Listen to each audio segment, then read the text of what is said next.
continue to talk about the World War II fascists in Europe that will lead up to World War II.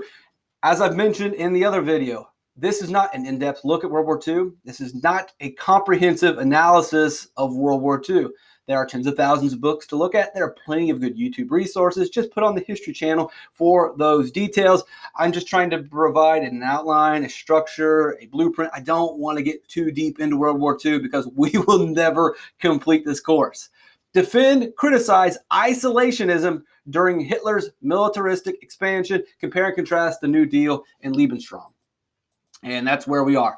The U.S. during World War II, our plan to increase aggregate demand, or the demand across the country to get every citizen to buy again. Remember, people aren't buying anymore because they don't have money. They don't have money because 3,700 banks went under during the Great Depression because many factories have shut down. There just isn't money in the economy. So what the government will do as a Keynesian economics plan is the government will borrow, and then the government will pay people to build infrastructure, roads, bridges, dams, many other jobs as well. That's just the quick analysis. That's the American plan.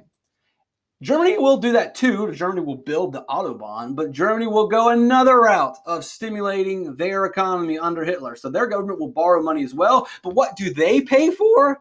Well, they're going to pay for a very strong military. They're going to spend their money on building up this super powerful military. Whereas in America, we're building roads, we're building dams, we're writing stories, we're painting murals, we're giving money to Americans to do specific jobs, mainly infrastructure jobs. Over in Germany, their government is spending money to pay for soldiers, to pay for people to build tanks, to pay for people to build guns, and to arm the nation. You may remember that at the end of the last video, we talked about the Treaty of Versailles. They're not allowed to do that. They weren't supposed to do that. Among the many things in the Treaty of Versailles, one of the things in there was, hey, Germany, you cannot build a massive military because the last time you built a massive military, it led to World War I. Not blaming everything on Germany, but that is a fact. That is one of the things that happened. So Lebensraum is going to be Germany's plan.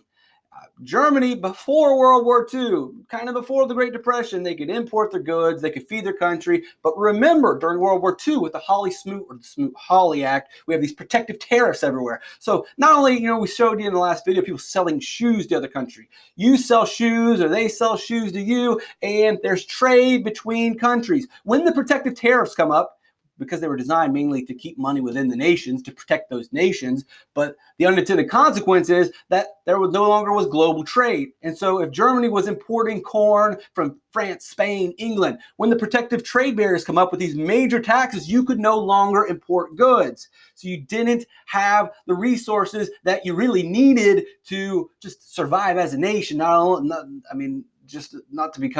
way you're going to become a superpower if you don't have this land.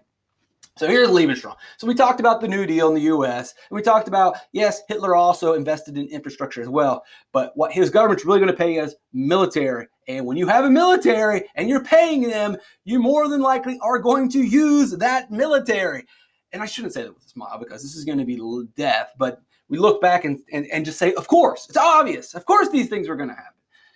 So Lebensraum, which literally translates to living space. Hitler's idea is like, we need more space. We need more land. We need more resources. We need more food. We need more natural resources. We need more oil. We need more coal. And the only way that we can get that is by getting more living space.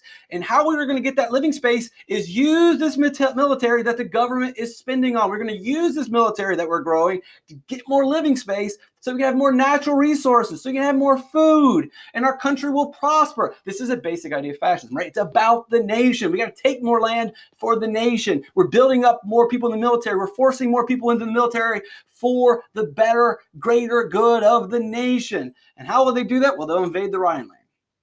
So Hitler will invade the Rhineland, and people are like, whoa, that's not your country. You can't take that technically. There was kind of a quasi-relationship between Germany and the Rhineland, and it was kind of theirs. It wasn't theirs, but they were never really allowed just to take it, but they took it. And pretty much all eyes were then on Germany, like saying, oh, what's going on here? And FDR knew that Hitler needed to stop. But the U.S. really couldn't do anything about it. We were in the middle of the Great Depression. We were 50 states. Nationwide, struggling, 3,700 banks closed, thousands of factories closed. The actual government, Our job now of the government under FDR and the New Deal for the first time ever, actually under Hoover first, and now FDR will take Hoover's ideas and expand them. But now the government's role is not what it used to be, which was protecting individual rights. It's not what it used to be in that we really just provide police, firefighters, maybe possibly schools, and national defense. National defense being one of the big ones, having a military. Well, no, now our government's resources are going towards creating infrastructure and jobs and the New Deal. And so FDR is not technically an isolationist. FDR is not someone who was necessarily scared of Hitler or wanted to stay out of Europe. He's not. But the American people were more worried about the American people. We were in the middle of the Great Depression. People were struggling. Unemployment was above 25% at times. There wasn't enough food for people. We were actually destroying food. There were real serious problems within America. And most Americans and the American government believe that let's deal with America first. We know that Hitler invaded the Rhineland. We know that Hitler has got some stuff going on over there. We know that Europe once again is turning into the mess that it is and that it always has been and that it will always, well, it won't always will be, but at that point it seemed like it would always will be. But before we start meddling in that, we got to fix our own problems first. That's the defense of, look, is it right or wrong? That's up to you to decide. Should America have gotten involved from the very beginning? Should America have intervened? Or can you justify our isolationist beliefs? We had our own problems to deal with. America had just come out of World War I, in which American soldiers were sent over to fight a war they had no business fighting. Our lives were given to a war that has resolved nothing. And they knew in that moment they had solved nothing. They knew in that moment, they knew when they signed the Treaty of Versailles, they had done nothing. And that they were just sent to fight some war, yet another one of Europe's wars. And most Americans knew exactly what happened and who benefited, and that the people of America did not. The people of America gave their lives for no reason. And that becomes painfully obvious during World War II when we say we're going to do this again. Then what was the first one for? Think about it. It's World War II is opening up and you're in America and you're seeing Hitler rise to power and you're seeing the war start to break out. And you're thinking to yourself, wait a second. Why did we fight the first one if now we're going to fight this thing again? Why should we fight it again if we're going to end up fighting another one after this? So you can justify the isolationist beliefs here.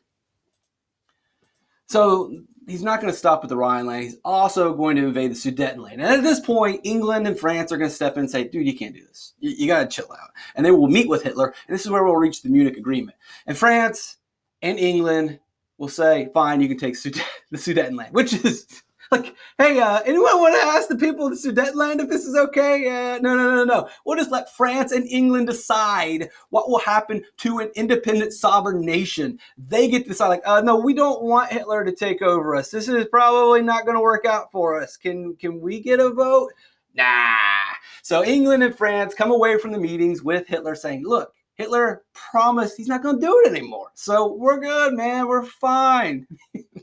It's crazy. The only way you can look at this sometimes is to laugh because it's so bizarre and it's so ridiculous that this is what happened.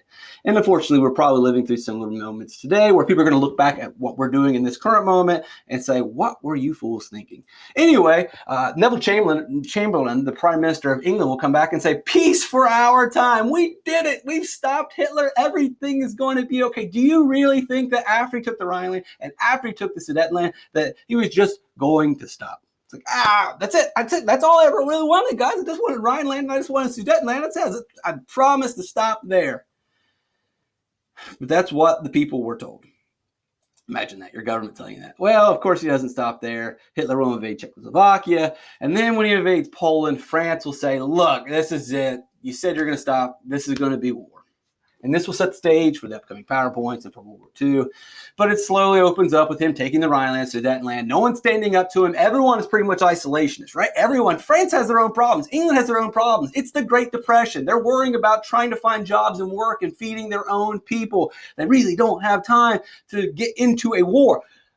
Most of the time, most nations don't have time for war. Think of it, like right now. Should we go fight a war? Like, now's not a good time for us, right? Yeah. When is a good time for war? There's never a good time for war. Even during good times, like, well, this really isn't a good time. There's never a good time for war.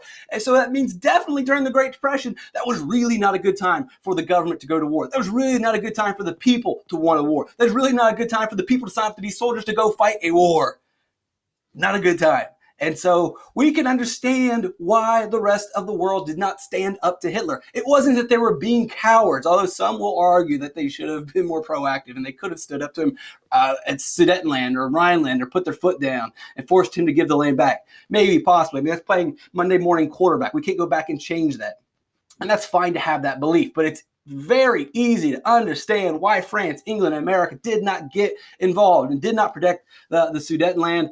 And then Czechoslovakia goes, and then Poland goes after that, and the war will break out. Remember, now, some people that are watching this might say, wait a second, none of this adds up. So Hitler's plan, as opposed to the New Deal, Lebensraum, is an idea of living space.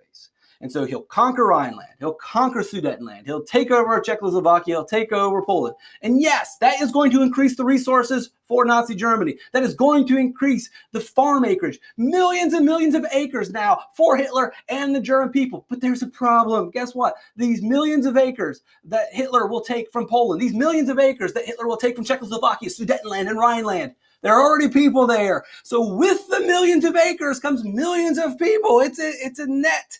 It's a neutral gain. It's not a positive. It's not a negative. Sure, you got more land, but you also got more people to feed. You got more people using the natural resources, the water, the oil, the coal. So it's not a net gain. You're not gaining anything here. You're taking land. Sure, you're adding your living space, but there's already people living on it.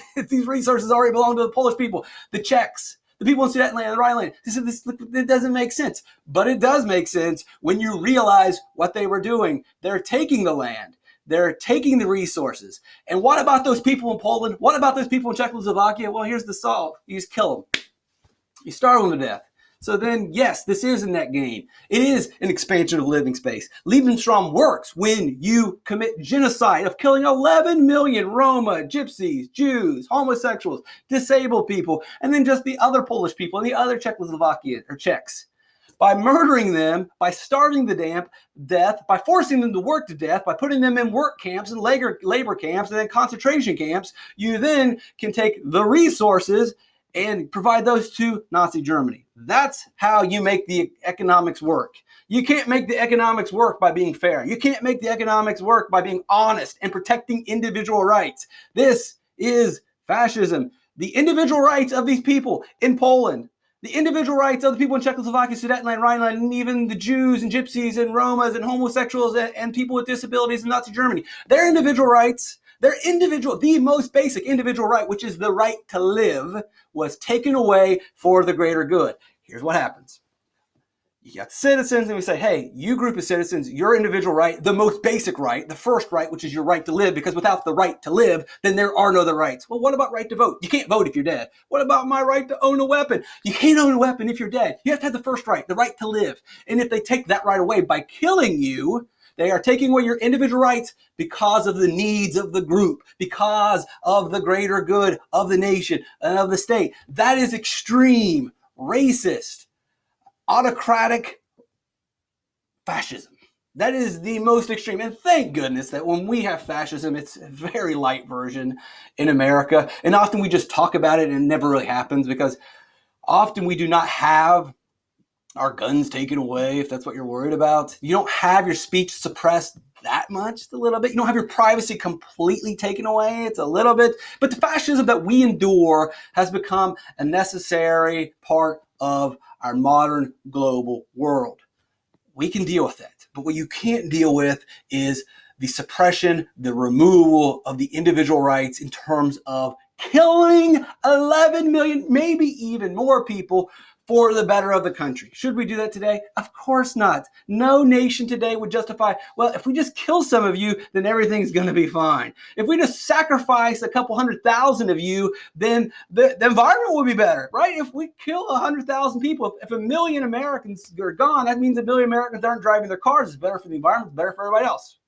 Oh, it makes sense if you're a fascist. It makes sense to take away someone's individual rights for the greater good if you're a fascist. That's extreme. That's terrible.